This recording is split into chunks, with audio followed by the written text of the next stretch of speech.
منګه ته داسې یو دنیا راوښوده په دې خپله علاقه کې چې منګه چېرته په خوب کې هم نه وه کتلې.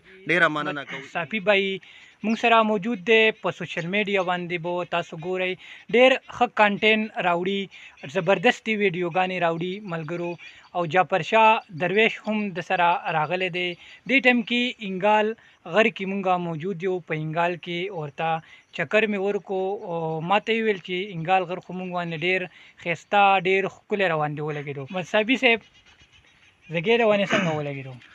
یاره یو شاعر نوم خو بنالو خیر وایي زه د دلي تخ هېروم چې را په یاد شي ما ته د خړې پښتونخوا د غرو سرونه.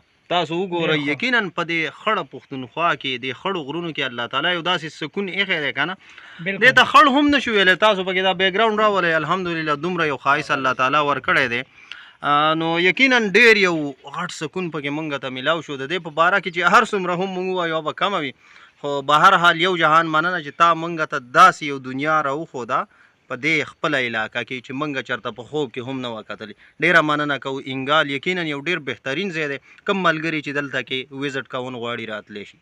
ښه صافي صاحب مینوالو ته نور څه پیغام ورکول غواړئ؟ مینوالو ته دا پیغام ورکوم خپلو کې مینه رورولي او پښتانه خصوصا چې کله موږ ګورو په اکثر ګورو که نه نو خپلو کې بې اتفاقیانې کوي. دا نور قومونه که چېرې موږ والو اکثر د تره زوی ته هغه تربور نه وایي چاچازاد بای ورته وایي که نه رور ورته وایي. نو موږ له هم پکار دي چې په خپلو کې رورولي وکړو مینه محبت وکړو. دغه کوم ته چې موږ تربور وایو دا زموږ وینه ده زموږ رونه دي نو دی ته خپلو کې رورولي پکار ده خصوصا ټولو ملګرو ته چې کوم دی دا پیغام دی چې مینه او رورولي کوئ او دغه شانتې نور ته هم د مینې او رورولۍ درس ورکوئ. ولې نن سبا زموږ د پښتنو حالات چې کومه دی ډېر زیات خراب دي. الله دې وکړي چې دا ټیک شي.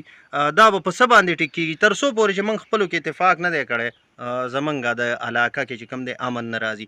نو یقینا یو بهترینه علاقه ده پښتونخوا بالکل د جنت یو ټوکړه ده الله تعالی موږ ته په دنیا باندې را نصیب کړې ده خو موږ پکې امن غواړو خپلو کې پکار ده چې موږ رورولي وکړو په دې باندې به موږ امن راولو. ډېره زیاته مننه صافي صاحب. جعفر شاه څه پیغام ورکول غواړئ؟ ټولو ناول هوټولو کتونکو ته زما سلامونه او پیغام دا دی سلام په مخه دی پیغام دا دی چې ماشاءالله ډېر ښکلی ځای دی موږ وګرځېدو ډېره مزه یې راکړه. څه ملګري داسې وو چې هغه یې ویل چې یاره انګال ته لاړ شئ او د سیل ځای دی ډېر مزېدار ځای دی.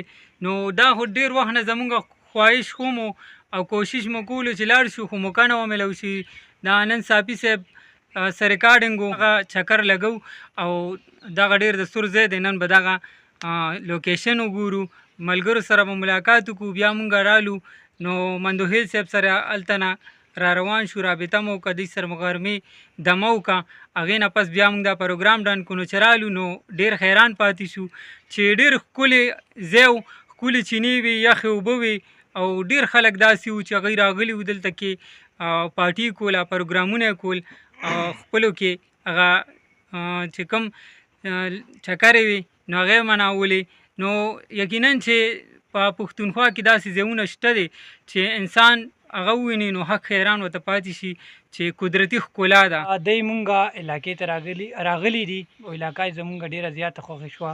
ښه ملګرو که تاسو زمونږ دا علاقه خوښه شوې وي نو مونږ ته خپله رایې کمنټس کې ضرور راکوئ. ما شاهد مند خلوال ته راکوئ اجازت. ښه د وباد بریالي اوسئ. د لوی الله په امان. مننه.